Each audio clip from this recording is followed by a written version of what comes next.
channel aku, Silvana Putri. Nah, setelah beberapa lama aku nggak bikin YouTube, akhirnya aku bikin lagi nih hari ini. Dan kali ini aku mau bahas mengenai kegagalan. Nah, siapa di sini teman-teman yang sering takut kalau gagal atau sering mengalami kegagalan dalam suatu hal? Oke, kali ini kita bahas ya gimana caranya agar teman-teman bisa mengatasi kegagalan itu dan menerimanya. Oke, dan kita mulai aja ya teman-teman. Oke. Nah, sekarang aku akan bahas dulu mengenai definisi kegagalan menurut aku pribadi. Oke, nah kegagalan menurut aku adalah sesuatu hal apabila sudah kita usahakan, sudah kita buat effort, kemudian sudah melakukan banyak hal untuk sesuatu itu, nah maka hasilnya tidak sesuai dengan apa yang kita inginkan nih, atau sesuatu yang di luar pikiran kita gitu, terwujudnya tidak sesuai dengan yang kita inginkan. Seperti itu ya teman-teman.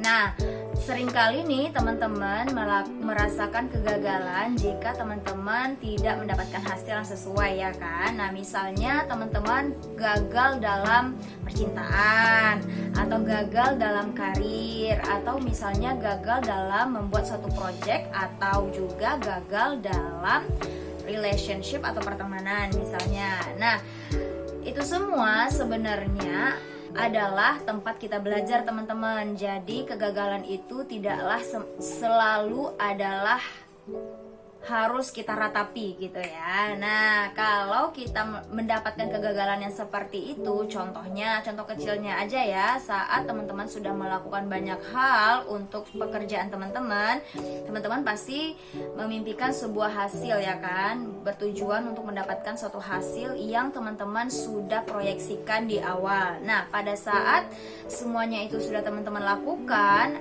effortnya, tapi ternyata hasilnya tidaklah sesuai, yaitu hasilnya lebih rendah dari apa yang teman-teman targetkan gitu. Nah, biasanya pasti teman-teman akan merasa gagal, ya kan, merasa tidak berguna, merasa bodoh, merasa usahanya belum maksimal, dan pasti setelah itu akan ada penyesalan. Nah, itu biasanya akan terus dilalui oleh seseorang yang gagal. Tapi teman-teman, gimana sih caranya mengelola kegagalan tersebut sehingga teman-teman bisa lagi mengoptimalkan diri teman-teman? Gimana caranya? Nah, yang pertama adalah terima terlebih dahulu kegagalan tersebut. Iya, benar, diterima dulu kegagalannya. Saya memang benar-benar gagal dalam hal ini. Saya tidak bisa mendapatkan target yang saya inginkan. Saya belum melakukan ini, saya belum melakukan itu, dan lainnya.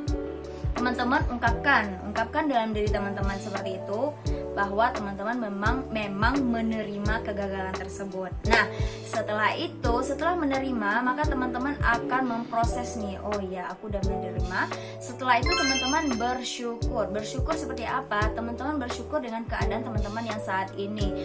Walaupun teman-teman gagal, toh tidak ada yang rugi misalnya, atau toh tidak ada masih ada satu hal yang bisa disyukuri. Misalnya teman-teman gagal dalam satu proyek, emang ruginya banyak gitu, tapi teman-teman masih sehat, teman-teman masih punya keluarga, teman-teman masih punya kendaraan dan lainnya. Nah, itu teman-teman syukuri terlebih dahulu. Itu yang kedua ya.